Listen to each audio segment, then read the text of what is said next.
everybody, and welcome to a special episode of the XJW Kid. I'm David, the XJW Kid. This is the outside of my house and my little garden here. I got my skid, my palette, my decoration going. It's beautiful. Haven't painted it yet. I'm gonna put some cool phrases on or something like that. I don't know. Okay. So, I want to thank everybody first off for, participating in this and throwing some questions at me. I appreciate all the views. Again, this is for me breaking 100 subscribers. Yeah, without further ado, let's jump right into it. First up, we have Southern Boss Lady. Hope I'm saying that right. I've never seen boss, that word before. I don't know if it's like a boss lady, like I'm the Southern boss, or if that's like bossé, like it's French, Southern France maybe. I don't know. So I've seen her comment on some things before, so she's a loyal follower. Not too loyal, not like jw.org loyal, you know. Congratulations on my new congregation. I don't know if I would call it a congregation because that word frankly scares me after learning everything about what that word gets attached to these days. So, she says, tell us about your life after leaving the Borg. I'm guessing she's a Star Trek fan. Did you go to college? Are you single? Have kids, etc.? And did you ever meet your twin brother XJW biker? She had mentioned before in another video that he was my twin, and I have watched some of his videos, and I don't know about twins, but there may be some similarities there. Similarities. Yeah, so first off, I have not met XJ biker or XJW biker. But yeah, I like his videos, like what he's doing. Good member of the Resistance. And okay, let's see. Tell us about your life leaving the Borg. So basically, I left very young. So that question's hard to answer because my life went kind of normal after the teenage years because that stuck with me for years after leaving. Just in the back of my head, you know, like, oh geez, I should probably say my prayers to Jehovah tonight and things like that, you know. So that sticks with you. And so life is pretty normal, I would say. I'm lucky I got out so young. I'll talk more about that in a little bit here. Did you go to college? Yes, I did, but I went to college late. Not till I was 27 years old did I go to college. And went for IT, and I got a few certificates, and then I was like, not really liking it so much, so much.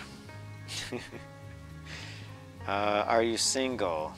No, I'm not single. I have a fiance, and she has a daughter that I've taken in, so we're a 1, 2, 3 type of household, and looking to expand on that in the near future, perhaps. And alright, so next we have Dawn Elizabeth, and she writes, hi Dave, welcome to your freedom, yay, yippee, yahoo, yahoo, yah-yo.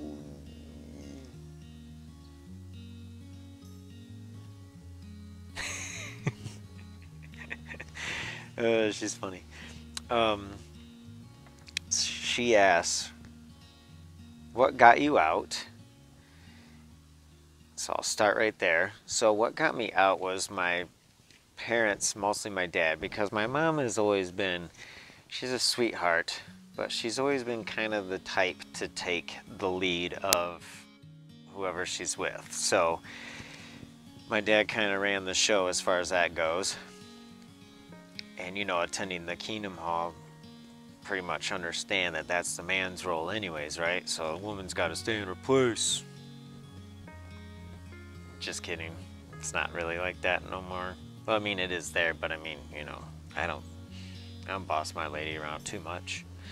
So what got me out was my dad started getting kind of, I think, overwhelmed, because I believe, and he's never said this, but just from observing and knowing him and everything, makes it sound like he got to a point where he felt like he couldn't live up to the expectations. So it's not that he didn't believe anything.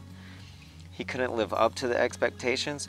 So what that did was that kind of made him feel like he was faking it, and he didn't want to fake it, and he felt kind of, I think, I don't know, maybe ashamed about some thoughts that he had or some things that he wanted to do, and he felt that were wrong and weren't allowed and were looked down upon, stuff like that. So he stopped going.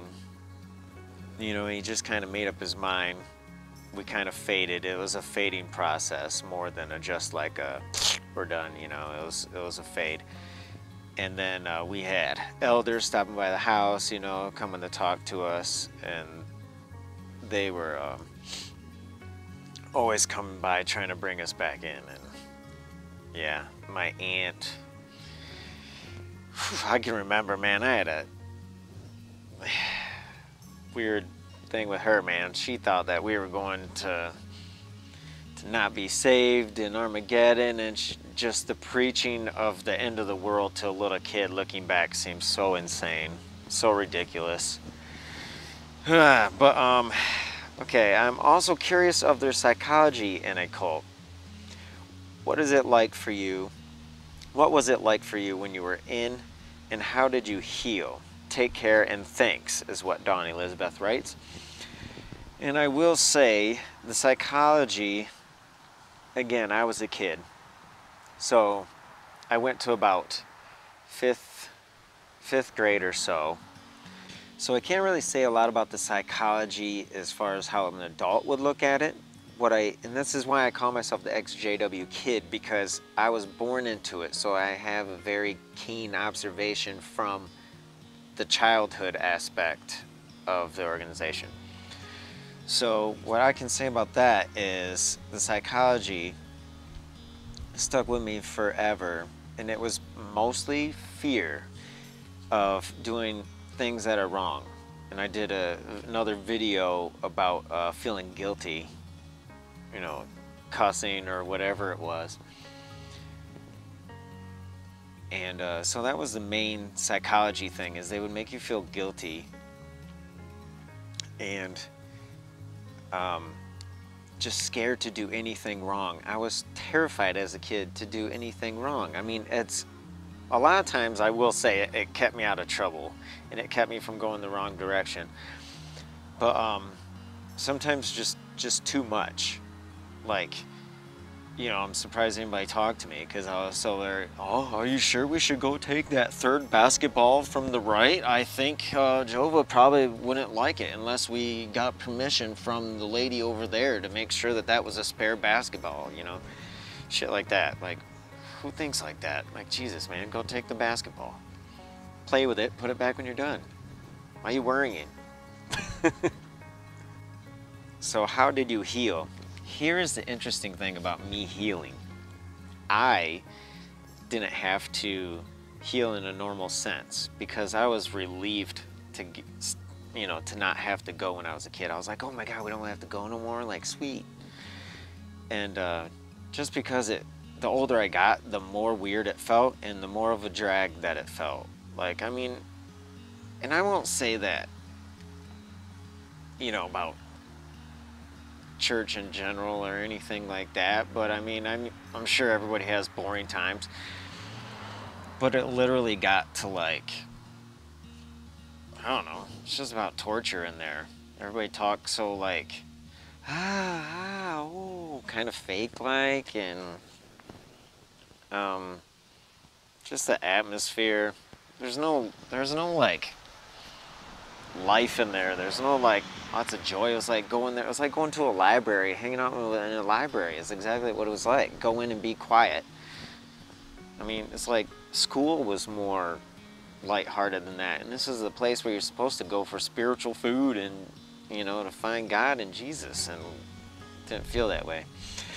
So the healing for me actually came from not in a normal sense. The healing for me was when I started doing research into this about a year ago, because up until then I still kind of thought, hey, it's just a religion, whatever, and now I'm like, wow. And I'm gonna do upcoming videos and talk more and more about it and get into the details, but I was kind of blown away by it. So the healing really was more the healing of shock. And I even hit up one of these guys that I used to go to the Kingdom Hall with, and I said, hey, he got disfellowshipped, and I says, hey dude, looking back, did we grow up in a cult? And his mom and dad and sister are still in it. So of course he's like, no man, they're good people. I'm like, I know they're good people, I'm just saying, did we grow up in a cult? And he's like, no, I just wish I could go back. I just couldn't stop having sex with girls when I was a teenager. And I'm just like, so you actually want to go back? Like, oh man, I don't know. It's kind of crazy, right? So you can see the psychology right there. Why does he want to go back after being disfellowshipped for all these years? And he doesn't even agree with the rules or anything, but he wishes he could go back. Like, that is messed up. Okay, so on to the next question. Hopefully that didn't drag on too long. From Rebecca Pearl. Rebecca writes, have you ever been counseled by the elders before, and for what? Interesting enough, I, again, was pretty young, so I didn't ever have to go talk to the elders for doing anything. But I remember the room in the back very distinctly. When I go to the bathroom and I look down the hall and I'll be like, wow, that's like kind of creepy back there. Like they always go back there and it's all secretive and stuff, I always thought that was weird. But what I do have is the next closest thing. My oldest sister, when she was 16, she had to go be counseled. And so I talked to her the other day and I got this story from her and to get refreshed on it. So this is what she says to me. I'll read it to you. Let's see, so she got caught on the phone late at night one time with this kid, and I can actually remember when she was talking to him. Maybe not this specific time, but when he was around. And so they got caught late night on the phone, and then later on his mom found out that while they were hanging out one time, they actually kissed. So they were 16. Of course 16-year-olds are gonna kiss. I mean, let's be real, right? And then, so his mom found out, and then they were taken back to that room at the end of the hall, one at a time. Doors closed behind them. There was 2 or 3 elders. I was willing to bet there was probably 3. No parents, of course. And I was 16. She was 16. All I can remember is they told me what they had heard from concerned friends, brothers and sisters. They asked me my side of the story, and of course went on with a long speech about how that was bad and used scriptures to back up everything they had to say. And she says that looking back at it now, she feels that it's pretty weird that there was no parents allowed and that she was being asked by these 3 grown men about her kissing this boy.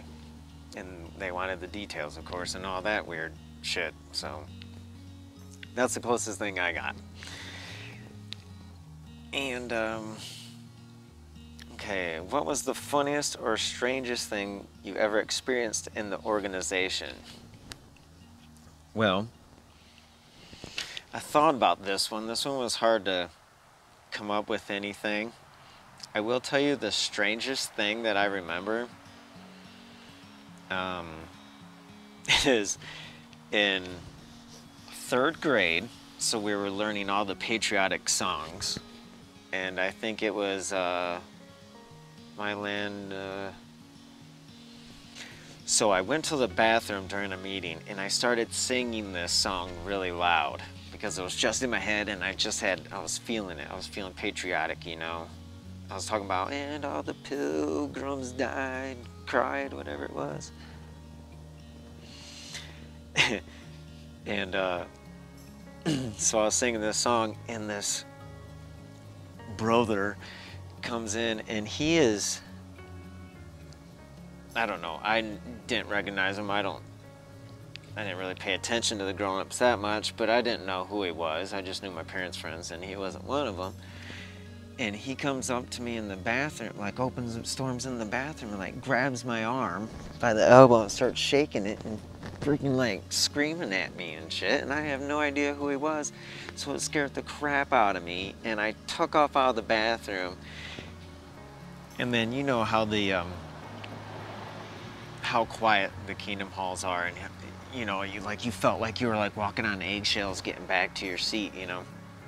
So I'm real quiet, and I go back and I sit next to my dad, and he looks down at me and he just like, what, you okay? And I was like, yeah, some guy just like yelled at me. And I was scared shitless, and yeah, my dad thought it was kind of weird. But yeah, so that's the strangest thing. Funniest thing that I can remember, the funniest thing isn't actually to do with the hall itself. It was, we were going to a convention, and I think it was district convention or something. And we were picking up my grandma, so we drove out to my grandma's house, and it was winter time. So we were walking out, and then I was already in the car, or about to the car, and then turned around, and my mom had slipped on ice on the steps, and her coffee went flying up, and it came down, and it landed perfectly right next to her in the snow. And but she sprung her ankle, and man, I cannot remember if she went through the meeting or not, because those things take forever and you have to do a lot of walking. So maybe we took her home. I don't remember if she went or not. But yeah, so getting ready for a convention, my mom just about broke her ankle and fell downstairs, and her coffee made it out okay. That's the funniest thing that I can remember about being in the organization. Because that's a long time ago. So yeah. So I want to thank everybody. I hope that answers all your questions. I want to thank everybody for participating, and thanks for watching my channel. And I got a lot of good stuff coming up, and so stay subscribed, stick around, and watch all the goodies. Watch the goodies coming up at you. So thanks for watching, and take care. I'll see you in the next one.